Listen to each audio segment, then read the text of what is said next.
Apparently, Max has added a warning, a trigger warning to Blazing Saddles. Do you have an image or do you want me to pull it up? Here it is. Okay. From Christian Toto's blog, Hollywood in Toto, Max adds trigger warning to Blazing Saddles. We're going to go through this real quick, and then we're going to go to your comments and discuss. Cancel culture finally comes from Mel Brooks' blistering satire on racism. By the way, if you have seen the movie Blazing Saddles, it is mocking racists. Mhm. Is making fun of people who are racist. It is mocking that. That is what the entire point of the film is. Written by Richard Pryor, legendary comedian, and Mel Brooks. Let's read this from Christian Toto's website here. We'll put the link in the description. Cancel culture has wiped entire films off the map, memory hold sitcom episodes, and coaxed programmers to warn viewers about select stories. Other films have watched problematic scenes snipped for our protection. It's all happened with few, if any, objections from Hollywood Inc. The trend gave rise to a phrase that should send chills up the spine of any self-respecting artist. They couldn't make that today. Yet one film has remained untouched by cancel culture despite being both outrageous and uncompromising. In a way, it's the perfect example of a film woke censors would love to erase but couldn't due to the film's fan base. Blazing Saddles. To be clear, quick comment. I saw Blazing Saddles when I was too young, probably shouldn't have seen it. No one talked about the racism in it. It was mocking that. Everyone, at least probably because of my age, we talked about the farts scene where they're sitting on the campfire eating beans and they're farting. There weren't many mainstream movies where farts were featured, but they were in Blazing Saddles. And as a little kid, I cared more about the farts than, the message that was there. Well, when I saw Blazing Saddles, it was on TV, network TV at that time, probably in the late 70s. And the censors would turn the sound off during the farts. So whenever I saw Blazing Saddles, I saw that scene and had no clue what was going on. And didn't find out until it ultimately came on VHS years later. Well, let's go through this, and then we're going to go to your comments. Yep. Mel Brooks' 1974 Western satire, savaged by racism by mocking racists without a filter. This is what the movie, and look, you can look up any number of videos on YouTube, feel free, recreationally.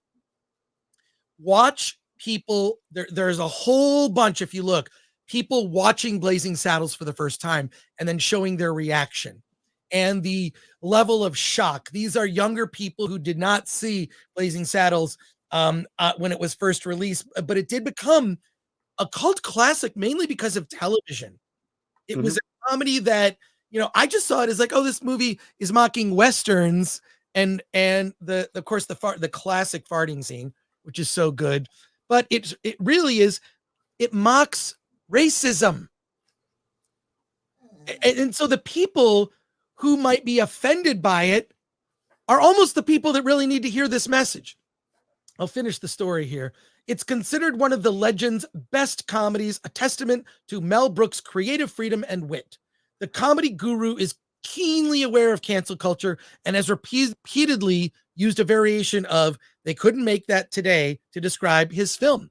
That's true. Yet there's been no effort to censor or tweak the comedy in any fashion in the age of woke. Until now. Here we go. Max, the platform that once yanked Gone with the Wind from its cyber shelves, just slapped a video trigger warning on Brooks' vision. Anyone who wants to watch Blazing Saddles must endure an introduction by TCM's Jacqueline Stewart, who joined the company in 2019 as a host and expert on film presentation and representation. By the way, preservation. Film preservation and representation. Didn't I say preservation? My apologies. No. You're about to watch a movie from 1974. He's quoting now this video intro. You're about to watch a movie from 1974. that many consider one of the greatest comedies of all time. Stewart begins in the clip, shot in front of a background teeming with books. Ironic. She gives a quick primer on Brooks' satirical film canon before describing the film's plot. As the storyline implies, the issue of race is front and center in Blazing Saddles, and racist language and attitudes pervade the film. But those attitudes are espoused by characters who are explicitly portrayed here as narrow minded, ignorant bigots. That's the point.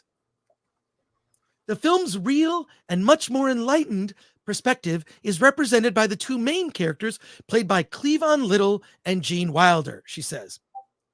She later praises Brooks's approach to satire. Absolutely nothing is off limits, and jokes can tackle any and every sensitive subject. It's a trigger warning without a trigger. Here's a sample of the trigger warning Disney Plus added to the classic film Dumbo for comparison's sake. This program, this program includes negative depictions and or mistreatment of people or cultures. These stereotypes were wrong then and are wrong now. Rather than remove this content, we want to acknowledge its harmful impact, learn from it, and spark conversation to create a more inclusive future together. Disney is committed to creating stories with inspirational and aspirational themes that reflect the rich diversity of the human experience around the globe. Max didn't have the courage to do the same. Yes, you might be lectured. You must be lectured about Blazing Saddles because you're too stupid to process satire in its highest forms. Yet Max understands how beloved the film and Brooks remain and cannot say there's anything actually wrong or offensive about the film. It's unclear when the video introduction first hit the streaming platform, but a Twitter user alerted the platform to the shift on February 5th. Note, both Netflix and Paramount Plus include Blazing Saddles on their content rosters without trigger warnings. And there's a quote here from a woman named Heidi. Her name on Twitter is Heady Remarks.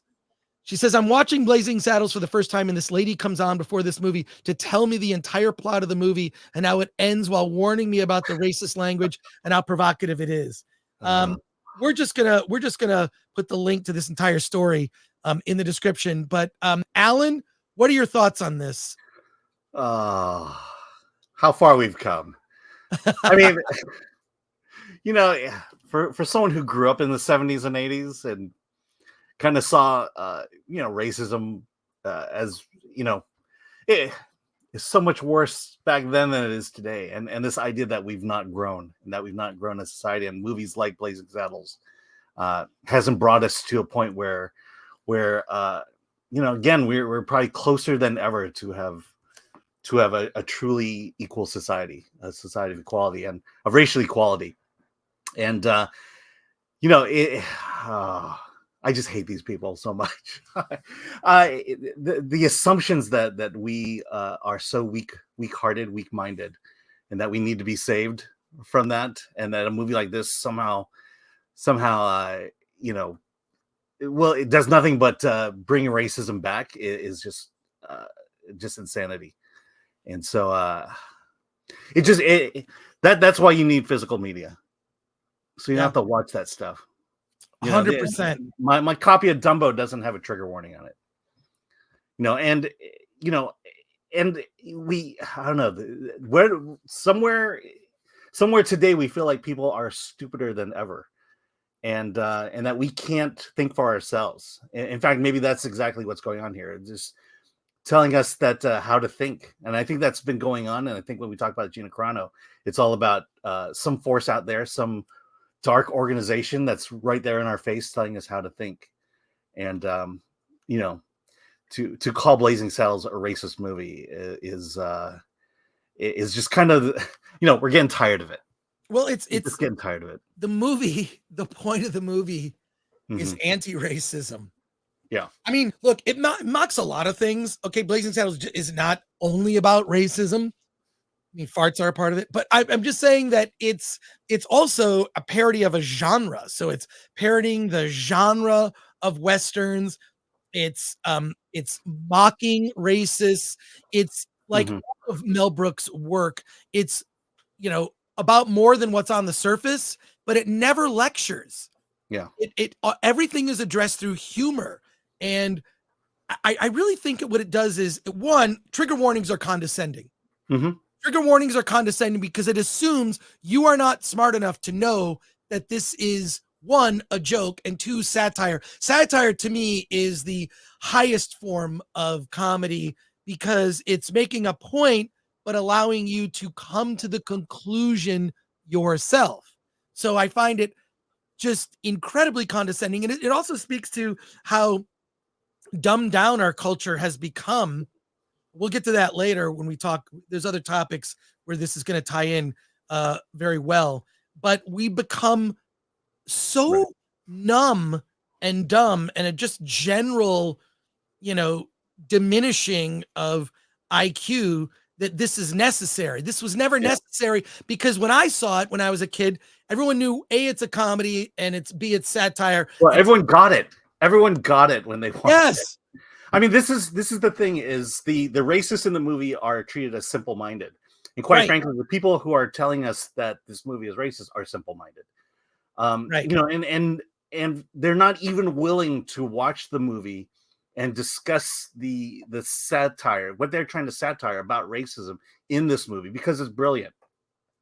I think the biggest problem people have with what's going on here is that we all know Blazing Saddles is a brilliant satire on racism. Yes. And the people criticizing it don't even see it. All they see are the words on the page, the words in the dialogue, and not the spirit and intent behind those words and in the script, in the foundations of its script. Look, I am against trigger warnings of any kind. The point, and also, this is why this channel exists. This is how Alan and I became friends. What are we doing?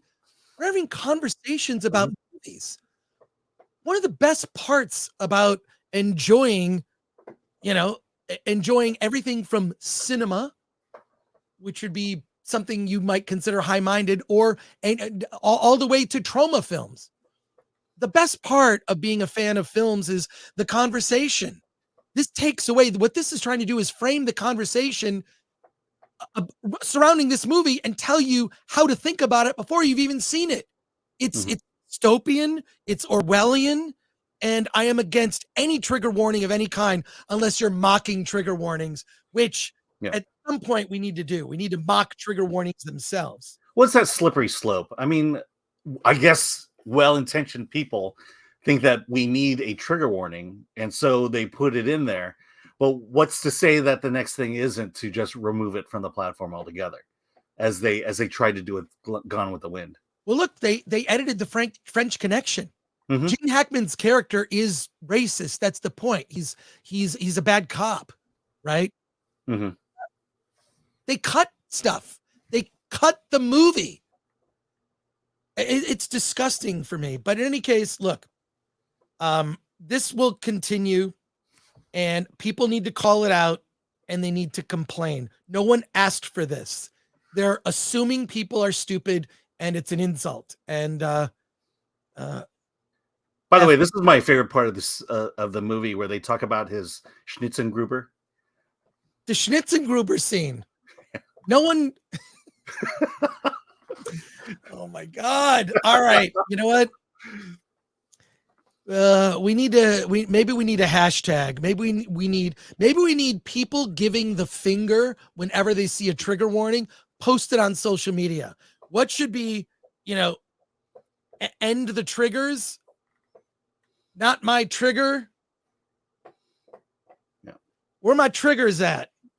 I mean, from the big picture, my biggest problem with this is that, the goal used to be to end racism, to bring true equality, racial equality to the United States, and I don't see how this trigger warning does that. In fact, it feels like it divides it more than it does to bring it together.